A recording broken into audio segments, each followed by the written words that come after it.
बच्चों, तो कैसे हैं आप सब? हम तो एकदम मस्त बिंदास हैं और आज के सेशन में हम लेकर आए हैं सरल रेखा में गति का लेक्चर नंबर 2 और इसमें हम क्या-क्या कवर करेंगे वो देखते हैं। तो motion in straight line first है चाल और वेग। चाल और वेग क्या होता है? औसत चाल तथा औसत वेग क्या होता है?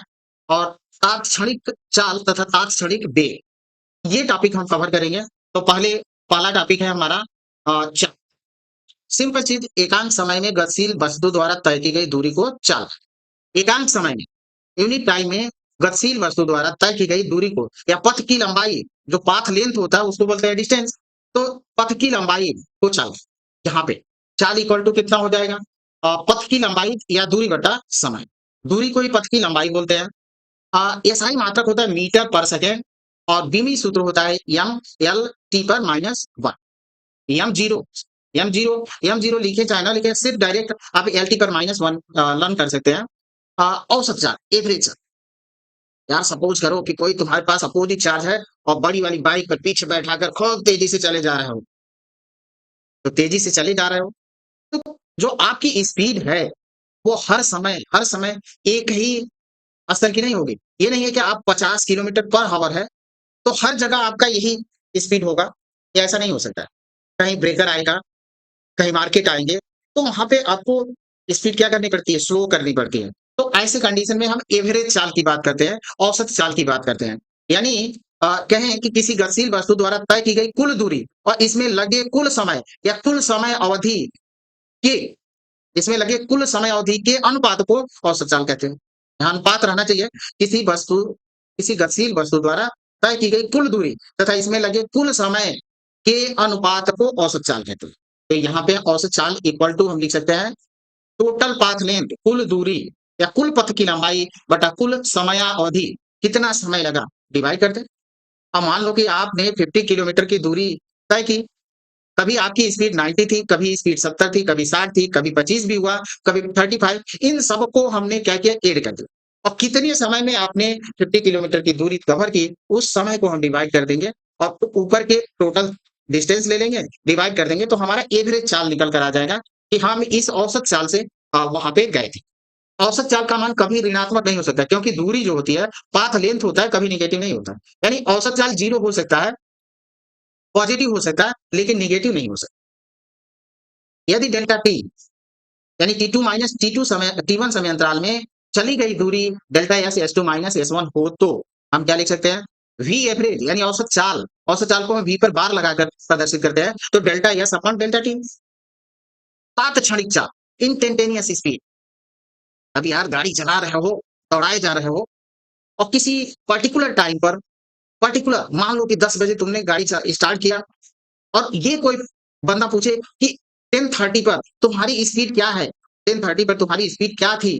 तो जो 10:30 की बात हो रही है, यानी किसी क्षण, किसी इंस्टेंट पर आपकी स्पीड क्या थी, वो कहलाता है तात्क्षणिक चाल। उसी को बोलते हैं इंस्टेंटेनियस स्पीड। यानी किसी क्षण पर गतिशील वस्तु की चाल को तात्क्षणिक चाल कहते हैं। अगर मान लो कि आप जा रहे हो, हमने पूछा 10:30 पर, तो आपने बोला कि 70, तो यानी उस क्षण आपकी स्पीड क्या थी? 70 किलोमीटर पर हावर। ये कहलाता है तात्क्षणिक। यदि डेल्टा टी टेंड्स टू 0 यानी डेल्टा टी जो समय है वो अत्यंत सूक्ष्म हो, 0 के करीब, 0 ना हो, 0 के करीब हो, तो इसी औसत चाल को ही बोला जाता है तात्क्षणिक चाल और तब उसको लिखते हैं limit delta T tends to 0 delta S upon delta T और इसी को लिखा जाता है ds अपॉन dt। इसको हम दूसरे रूप में भी परिभाषित करते हैं, किसी गतिशील वस्तु की तात्क्षणिक चाल समय के सापेक्ष दूरी परिवर्तन की दर के बराबर होता है। समय के सापेक्ष दूरी परिवर्तन की दर के बराबर होता है ds अपॉन dt। तो यानी दूरी परिवर्तन समय के सापेक्ष दूरी परिवर्तन की दर के बराबर होता है। वेग क्या होता है वो हम लोग देखते हैं। तो वेग तो वेक्टर क्वांटिटी है, तो इसमें दिशा भी होगा, डायरेक्शन भी होगा। तो और जो चाल था हमारा वो कौन सी क्वांटिटी थी? स्केलर क्वांटिटी थी, तो उसमें डायरेक्शन नहीं होगा। तो यहाँ पे किसी वस्तु द्वारा एकांक समय में निश्चित दिशा में हुए विस्थापन को वस्तु का वेग कहते हैं। किसी वस्तु द्वारा एकांक समय में निश्चित दिशा में हुए विस्थापन को वस्तु का वेग कहते हैं। वेग इक्वल टू हो जाएगा विस्थापन अपॉन समयावधि, यानी कितना समय। एसआई मात्रक जो चाल का होता है वही वेग का होता है मीटर पर सेकेंड। बीमा भी वही होता है एल टी पर माइनस वन और वेग सदिश राशि है, यानी सदिश राशि है तो परिमाण भी होगा, दिशा भी होगा और साथ ही साथ इसको कौन सा रूल फॉलो करना चाहिए, त्रिकोण के नियम, vector addition of triangular rule या vector addition of parallelogram rule को फॉलो करना चाहिए। औसत वेग का, तो औसत वेग जो औसत चाल के संबंध में बताया वैसे ही सेम होगा, लेकिन इसमें डायरेक्शन होगा। तो किसी गतिशील वस्तु की का कुल विस्थापन और इसमें लगे कुल समय के अनुपात को औसत देकर, इसमें लगे कुल समय के अंदर समय अवधि को क्या कहेंगे हम लोग, V average equal to delta x upon delta T. अब वेक्टर की वजह से इस पर क्या लगा है, वेक्टर का नोटेशन तीर लगा है, एरो लगा है, लेकिन जो औसत चाल था उसमें एरो न लगाकर बार लगाया गया। किसी क्षण पर गतिशील वस्तु के वेग को उसका तात्क्षणिक वेग कहते हैं। यानी कोई पर्टिकुलर टाइम हो, उस समय पर उसका वेग क्या कहलाएगा, तात्क्षणिक कहलाएगा। यदि डेल्टा टी टेंड्स टू 0 तो औसत वेग ही तात्क्षणिक वेग के बराबर हो जाता है। औसत वेग ही हमारा तात्क्षणिक वेग के बराबर, तो v equal to limit delta T tends to 0 delta x upon delta T, इसको हम लिख सकते हैं dx अपॉन dt। ये हमारा हुआ। यदि समय t तथा t प्लस डेल्टा के बीच गतिशील वस्तु का विस्थापन डेल्टा s तथा उसके द्वारा चली गई दूरी डेल्टा एस हो, तो समय अंतराल डेल्टा में औसत चाल, औसत वेग हो गया। यहां तक हम लोग आ गए। किसी क्षण पर गतिशील वस्तु के वेग को उसका तात्क्षणिक वेग कहते हैं। यदि डेल्टा टी टेंड्स टू 0 तो v इक्वल टू हम लिख सकते हैं limit delta T tends to 0 delta x upon delta T या v equal to dx upon dt। अभी यदि समय t और t प्लस डेल्टा टी के बीच गतिशील वस्तु का विस्थापन डेल्टा एक्स और उसके द्वारा तय की गई दूरी डेल्टा एस हो, तो समय अंतराल डेल्टा में औसत चाल delta S upon delta T, औसत वेग delta S upon delta T. यानी दूरी बटा विस्थापन, औसत वेग को एक्चुअल में हम लोग एक्स लिए थे तो इसका एक्स लिखते थे। दूरी बटा विस्थापन को अगर डिवाइड करें तो ये हमेशा एक के बराबर होगा या एक से बड़ा होगा, एक के बराबर होगा या एक से बड़ा होगा। यानी delta S is greater than और इक्वल टू मैग्नीट्यूड ऑफ, इसको मॉडुलस लगाए तो इसको परिमाण मैग्नीट्यूड कहेंगे, डेल्टा एक्स के बराबर। यानी जो दूरी होती है वो या तो विस्थापन के बराबर हो सकती है या विस्थापन से बड़ी हो सकती है, विस्थापन से छोटी कभी नहीं हो सकती है। ये कंपटीशन के हिसाब से एक क्वेश्चन बन सकता है आपका। अब यहाँ पे हम डेल्टा टी को दोनों तरफ बोथ साइड डिवाइड कर दें तो delta S upon delta T greater than और equal to delta x upon delta T. Magnitude ये मैग्नीट्यूड, क्योंकि विस्थापन निगेटिव है, दूरी तो निगेटिव होगी नहीं, इसलिए यहाँ मैग्नीट्यूड की बात की गई। डेल्टा टी टेंड्स टू 0 हो तो डेल्टा एक्स का मान डेल्टा एक्स के परिमाण के बराबर हो। यानी जब समय अति सूक्ष्म हो तो जो हमारा दूरी है, दूरी में परिवर्तन है, वो विस्थापन डेल्टा एक्स के मैग्नीट्यूड के बराबर हो। यानी delta S equal to mod delta x. अब लिमिट ले लेते हैं और डेल्टा टी को डिवाइड कर देते हैं, डेल्टा टी टेंड्स टू 0 और delta S upon delta T limit delta T tends to 0 delta x upon delta T, dx upon dt equal to delta dx upon dt। यानी यहाँ पे एक चीज दिखा है कि औसत चाल जो होता है औसत वेग से बड़ा होगा या बराबर। औसत चाल जो हमारी होगी औसत वेग से बड़ी होगी या बराबर होगी। और दूसरी चीज जो तात्क्षणिक चाल है, ये एक्चुअल में तात्क्षणिक तात्क्षणिक है। तात्क्षणिक चाल जो होती है वो तात्क्षणिक वेग का परिमाण होता है, तात्क्षणिक वेग का परिमाण। यानी तात्क्षणिक चाल जो होती है वो तात्क्षणिक वेग का परिणाम मैग्नीट्यूड के बराबर होता है। ये हाँ, अब आते हैं हम लोग कुछ एनसीईआरटी के क्वेश्चन करते हैं कि जो आपका औसत चाल, औसत वेग और तात्क्षणिक चाल, तात्क्षणिक वेग, चाल और वेग में अंतर समझ में आ सके। तो बेहतर क्वेश्चन मैंने यहाँ पे कलेक्ट किया है, एनसीईआरटी के ही है। तो पहला है हमारा यहाँ पे कि ओ और पी दो प्लेस है, कोई पर्सन है ओ से पी तक जाता है और ओ से पी तक, यानी यहाँ पे कहें कि ओ से पी तक वो जाता है, पी पर कुछ क्षण बाद वो रिटर्न आ जाता है क्यू पर। ओ और पी के बीच जो दूरी है वो 360 किलोमीटर और पी और क्यू के बीच की दूरी है वो है 120 किलोमीटर। तो क्वेश्चन में क्या पूछा आपसे, ओ से पी में जाने में कार को 18 सेकंड लगता है और पी से क्यू तक आने में उसको 6 सेकंड लगता है। तो औसत चाल और औसत वेग ज्ञात कीजिए। कार ओ से पी तक जाती है, ओ से पी तक जाती है तो औसत चाल और औसत वेग बताना है। जब वह ओ से पी तक जाकर पुनः क्यू पर वापस आ जाती है, ओ से यहाँ पे हम लिख देते हैं पी तक जाकर कहाँ पे आ जाती है, क्यू पर आ जाती है। दो सवाल हैं, बड़े ही इंटरेस्टिंग हैं, आपको पूरा का पूरा कॉन्सेप्ट क्लियर कर देगा औसत चाल औसत वेग का। तो यहाँ पे हम क्या करते हैं, ये पार्ट लेते हैं। तो ओ से पी कुल दूरी बटा कुल समय औसत चाल, कुल दूरी 360 है तो 360 अपॉन 18 सेकंड लगा 20 मीटर पर सेकंड। ये इनके बीच ये मीटर है, किलोमीटर मैंने बोल दिया। थ्री ओ से पी तक का डिस्टेंस जो है 360 मीटर है और पी से क्यू तक का जो डिस्टेंस है 120 120 मीटर है। तो 360 अपॉन 18 तो 20 मीटर पर सेकंड ये मिल गया। अब आते हैं हम लोग औसत वेग विस्थापन बटा समय अवधि। तो विस्थापन कितना है? 360 का ही है, 18 सेकंड लगा। तो positive plus 20 metre per second. यानी देखिए कि औसत चाल और औसत वेग जब स्ट्रेट लाइन मोशन होता है, तो औसत चाल और औसत वेग दोनों जो होते हैं, सरल एक ही गति होती है, एक सीधी एक रेखा में होती है गति, तो औसत चाल औसत वेग के बराबर ही होता है। यहाँ पे पॉजिटिव साइन इसलिए लेकर दर्शाया गया, यहाँ पे जो डिस्प्लेसमेंट है वो पॉजिटिव है, नेगेटिव नहीं है। डिस्प्लेसमेंट विस्थापन जो होगा वो पॉजिटिव भी हो सकता है, धनात्मक, ऋणात्मक, जीरो भी हो सकता है। अब आते हैं हम लोग पी पार्टिकल का लेते हैं। जब वो से पी तक जाकर पुनः क्यू पर वापस आती है, तो टोटल डिस्टेंस कितना हुआ औसत चाल निकालने के? OP plus P Q, OP plus P Q upon delta T. तो अब यहाँ पे V average 360 plus 120 upon 18 plus 6 और 8 करके डिवाइड कर देंगे, तो इसमें आएगा 8 करने पर डिवाइड करने पर समथिंग 20 ना आए शायद, ये देख लेते हैं 360 120 084 और यहाँ पे कितना मिला हमको 24। हाँ तो सही है 20 ही आएगा। अ, तो 20 मीटर पर सेकंड मिल गया। अब हमको चाहिए अ, औसत वेग। तो औसत वेग फाइंड करना है, तो हमको तो पहले डिस्प्लेसमेंट चाहिए। तो डिस्प्लेसमेंट क्या आ गई? इनिशियल ये है और फाइनल ये है, तो final position minus initial position. तो फाइनल पोजीशन ये इतना ही है और ये, तो 360 में से हमको कितना माइनस कर देना है? 120 को माइनस कर देंगे, तो हमको डिस्प्लेसमेंट निकल जाएगा। और 18 प्लस 6, अब यहाँ पे जो हमको मिला वो पॉजिटिव मिला 10 मीटर पर सेकंड, पॉजिटिव ही है, नेगेटिव नहीं। तो यहाँ पे अ, औसत वेग, औसत चाल का कॉन्सेप्ट समझ में आया कि कैसे निकालते हैं। अब एक और क्वेश्चन लेंगे और ये एनसीईआरटी का ही एग्जांपल नंबर 2 है और कह रहा है एक्स अक्ष के अंदिश किसी गतिशील वस्तु की स्थिति निम्नलिखित सूत्र से व्यक्त की जाती है। X equal to A plus B T square, जहां ए बराबर 8.5, बी बराबर 2.5 मीटर पर सेकंड स्क्वायर। समय टी को सेकंड में व्यक्त किया गया, टी बराबर 0 तथा टी बराबर 2 सेकंड क्षणों पर वस्तु का वेग क्या होगा? टी बराबर 2 सेकंड तथा टी बराबर 4 सेकंड के समय अंतराल पर वस्तु का औसत वेग क्या होगा? ये दो चीजें हमको फाइंड करनी। तो टी बराबर 0 और टी बराबर 2 सेकंड पर जब हम वेग फाइंड कर रहे हैं तो वो तात्क्षणिक है। तो यही चीज समझना है, वस्तु का वेग हम फाइंड करें तो पहले तो दे रखा है एक्स इक्वल टू डिस्प्लेसमेंट दे रखा है x equal to A plus B T square, ये हो गया। अभी वेग के लिए हम लोगों ने फॉर्मूला देखा था, जो वेग का फॉर्मूला निकला था वो कितना निकला था? D X upon D T, D X upon D T.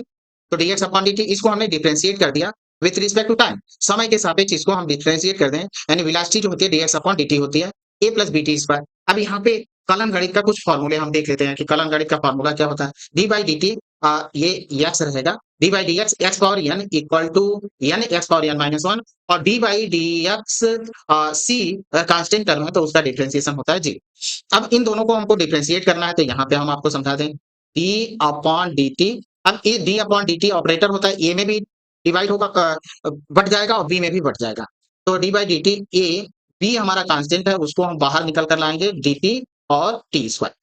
अब ये कांस्टेंट टर्म हो गया, तो ये जैसे कांस्टेंट टर्म का डिफरेंशिएशन 0, तो ए का डिफरेंशिएशन 0 होगा। और टी स्क्वायर यहाँ पे एक्स पावर एन है, तो एन हमारा आगे आ रहा है उसमें से एक पावर कम, तो 2 हमारा आगे आएगा उसमें से एक पावर कम हो जाएगा, तो बी इंटू टू टी और 2 माइनस वन। तो इसको हम क्या लिख सकते हैं? B into two, B into two, यानी डिफरेंशिएशन मिल गया हमको 2 बी टी, ये हम ले लिए। अब हमको t बराबर 0 पर वेलोसिटी, तो t की वैल्यू 0 रखे तो ये मिल गया, और v की वैल्यू 2.5 है तो वेलोसिटी हमको मिल गया 0। t बराबर 2 सेकंड ले लें तो 2 into 2.5 into 2 10 metre per second. अब औसत वेग क्या है? तो औसत वेग v average x x T two minus x T one, या डिस्प्लेसमेंट है, यानी टी टू समय पर विस्थापन माइनस टी वन समय पर विस्थापन बटा समय अवधि T two minus T one. तो अब T2 समय पर हमको विस्थापन लेना है, तो x और T2 कितना दिया है यहाँ पे 4 और T1 कितना दिया है 2 सेकंड, तो 4। अब इस रिलेशन में T 4 रखे तो 4 चौको 16, a प्लस 16 भी, और 2 रखेंगे तो 2 दूना 4, a प्लस 4 भी। तो हम ये रख लेते हैं a प्लस 16 भी माइनस यहाँ पे x की अब जरूरत नहीं है, a प्लस 4, ठीक है, अपॉन 4 माइनस 2 तो 2 हो गया। अब इसको हम सिंप्लीफाई कर लेते हैं और b की वैल्यू रख देते हैं। तो सिंप्लीफाई किए, यहाँ पे हम आ जाते हैं, थोड़ा सा देख लेते हैं। तो देखिए ये ने ये को मार दिया, ठीक, 16 में से 4 गया तो कितना हुआ आपका 12 बी, और 12 बी बटा कितना हुआ 2, तो 6 बी, ये मिल जाएगा। अब आगे चलते हैं, तो यहाँ पे आ गया 6 बी। अब बी की वैल्यू 2.5, अब इसको हम वो कर लेते हैं 15 मीटर पर सेकंड, ये मिल गया हमको एवरेज वेलोसिटी। अब नोट एक समान गति में तात्क्षणिक वेग का मान औसत वेग के बराबर होता है। जो तात्क्षणिक वेग होता है, एक समान गति में वो औसत वेग के बराबर ही होता है। तात्क्षणिक चाल या केवल चाल गतिमान वस्तु के वेग का परिमाण होता है। गतिमान वस्तु का वेग का परिमाण होता है। अगर ये कहें कि किसी वस्तु का वेग +24 और -24 है, तो परिमाण कितना होगा? 24 होगा। ये कहने का मतलब प्लस माइनस हट जाएँगे, केवल हमको उसका मैग्नीट्यूड लेना है। तो ये कह रहा है कि तात्क्षणिक चाल गतिमान वस्तु के वेग का परिमाण होता है, मैग्नीट्यूड होता है। एक लास्ट क्वेश्चन लेते हैं। अब एक यहाँ पे नहीं, ये 2 अभी एक और क्वेश्चन लेंगे हम।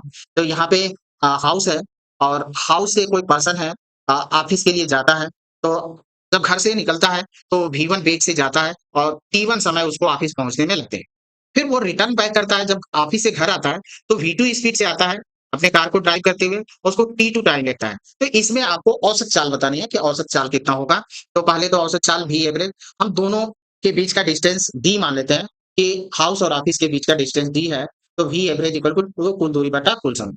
अब कुल दूरी को हम D plus D upon T1 plus T2, समय जाने का समय T1, आने का समय T2 और जाने का दूरी D, आने की दूरी T, तो D plus D T1 upon T2। अब T1 और T2 नहीं दिया है, लेकिन कॉन्सेप्ट लगाएँ तो T1 को हम यहाँ से ही फाइंड कर सकते हैं। समय इक्वल टू दूरी बटा कितना होता है 4।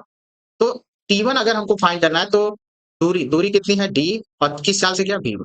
T2 फाइंड करना है तो D डिस्टेंस है और किस चाल से V2। तो अब यहाँ पे हम ये बात लिख सकते हैं V average D plus D D upon V1 D upon V। D को हम कॉमन ले, D से D कैंसिल आउट हुआ। अब इसका एलसीएम ले लेंगे, तो एलसीएम लेंगे 1 upon V1 plus 1 upon V2 का एलसीएम कितना होगा? V1 और प्लस V2 अपॉन होगा V1 इंटू V2। अब ये आ गया V1 प्लस V2 अपन V1 अपन V1 V2। V1 V2 कहाँ चले जाएँगे ऊपर रेसिप्रोकल होकर, तो 2 V1 V2 upon V1 plus V2।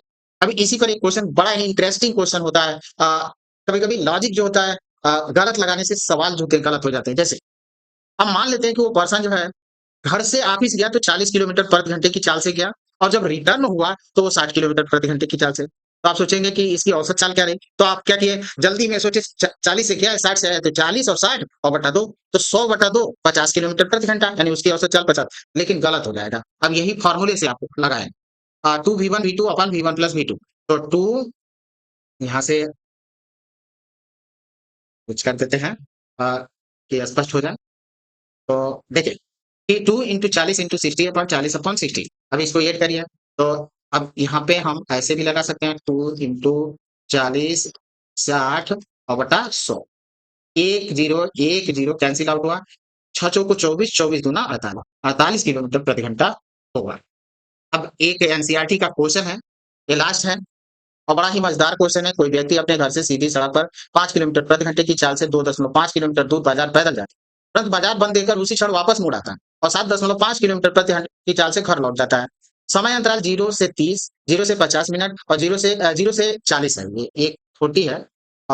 ये हमको देखना है, ये 40, 0 से 40 मिनट की अवधि में उस व्यक्ति के माध्य वेग का परिणाम, यानी औसत वेग का मैग्नीट्यूड और माध्य चाल ज्ञात कीजिए। 0 से 30, 0 से 50 और 0 से 40। अब इसमें बड़ा मजेदार एक वो भी जोड़ा है कि इस उदाहरण से आप समझ सकें कि औसत चाल और औसत वेग के परिणाम के रूप में परिभाषित करने की अपेक्षा समय द्वारा विभाजित कुल पथ की लंबाई के रूप में परिभाषित करना अधिक अच्छा क्यों होता है। आप थक कर घर लौटे उस व्यक्ति को यह बताना नहीं चाहेंगे कि उसकी औसत चाल शून्य थी। मान लो कि बाबूजी गए बाजार और बाजार देखे बंद और लौट आए, पैदल ही गए थे और जब घर लौटे तो कहो कि आपके तो औसत वेग जो होता है वो 0 थी। बाबूजी कहिए कैसे? तो इसमें फिजिक्स हमने लगाया। ला ससुरा चप्पल मारी तो चप्पल। ये हमने ऊपर फिजिक्स लगा। हम पैदल गए और आज थक गए और ये हमारे ऊपर फिजिक्स लगा रहे हैं। तो ये चीज़ यहाँ पे यही बात ये कह भी रहा है कि थक कर घर लौटे किसी व्यक्ति को बताना नहीं चाहेंगे कि औसत चाल आपकी क्या थी? 0। तो आइए यहाँ पे अ, हाउस टू मार्केट ले लेते हैं और यहाँ पे मोहतरमा को ले लिए व्यक्ति के बजाय और ये अपने घर से कहाँ जा रही हैं? मार्केट। मार्केट को देखा बंद है, फिर उन्होंने रिटर्न बैक किया और रिटर्न घर वापस आ गई। अब घर वापस आ गई तो अब क्या करना है आपको? डिस्टेंस है हाउस और मार्केट के बीच 2.5 किलोमीटर और जाने की स्पीड है 5 किलोमीटर, रिटर्निंग का है 7.5। तो हम क्या करते हैं? Home to market 5 kilometre per our.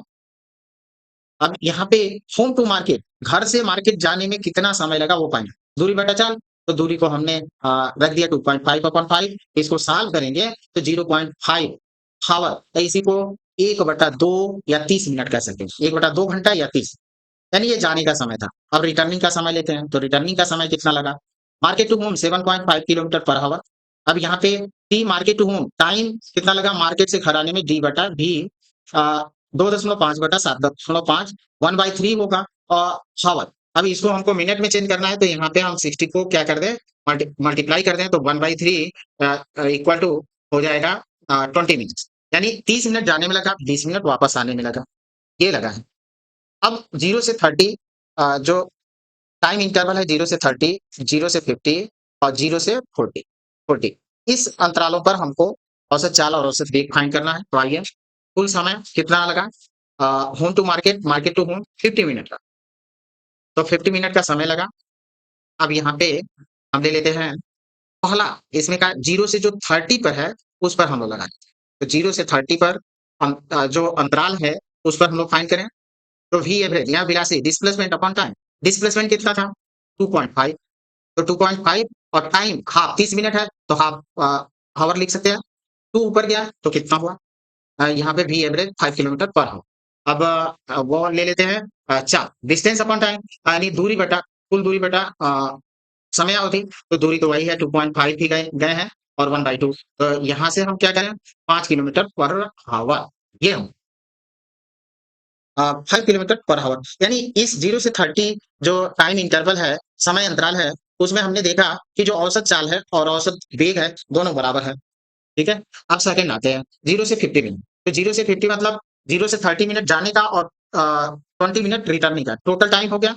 तो अब यहाँ पे हमको लगाना है V average displacement upon time. Displacement क्या था कि इनिशियल इनिशियल पोजीशन या final position minus initial position, तो फाइनल घर तो आ चुके हैं, तो फाइनल पोजीशन भी वही है, इनिशियल पोजीशन भी वही है। तो यहाँ पे 0/5/6, 5/6 का मतलब है कि 50 मिनट है और 60 को हमने डिवाइड करके इसको हावर में बनाया, तो एक जीरो काट लिया तो 5/6, तो जो वेलोसिटी हुई वो क्या हो गई 0 किलोमीटर पर हावर। अब आते हैं हम लोग V average distance upon time, तो डिस्टेंस कितना गया है 2.5, रिटर्न कितना हुआ है 2.5, तो और टाइम कितना लगा 50, तो 2.5 प्लस 2.5 अपन 5 5 ने 5 को मार दिया, कितना हुआ 6 ऊपर गया, तो 6 किलोमीटर पर। अब लास्ट जो 0 से 40 का इंटरवल है उसमें हम लोग देख लेते हैं। तो पहले 10 मिनट में चली गई दूरी, रिटर्निंग में किस स्पीड से आ रहे हैं 7.5 पे, तो रिटर्न हुए हैं क्योंकि 0 से 30 तो इनको लग गया है पहुंचने में मार्केट में, और 10 मिनट रिटर्न में 20 लगा है, तो 10 मिनट में वो कितना डिस्टेंस कवर कर रहा है वो हम लोग निकाल 7.5 इंटू 10/60 मिनट है, तो ये कैंसिल हुआ। अब इसको हम सॉल्व कर लें तो हमको मिल जाएगा 1.25 किलोमीटर, या डिस्टेंस मिल गया इनको। अब डिस्प्लेसमेंट कितना हुआ 2.5, यानी देखो ये गए होम और फिर कहाँ गए हैं मार्केट, ये मार्केट है ये होम है। अब यहाँ से गए हैं 2.5 और रिटर्निंग कर लिए हैं यहाँ पे 10 मिनट में 1.25, तो डिस्प्लेसमेंट तो यही हुआ फाइनल माइनस इनिशियल, तो फाइनल माइनस 1.25, तो ये हो गया डिस्प्लेसमेंट 1.25।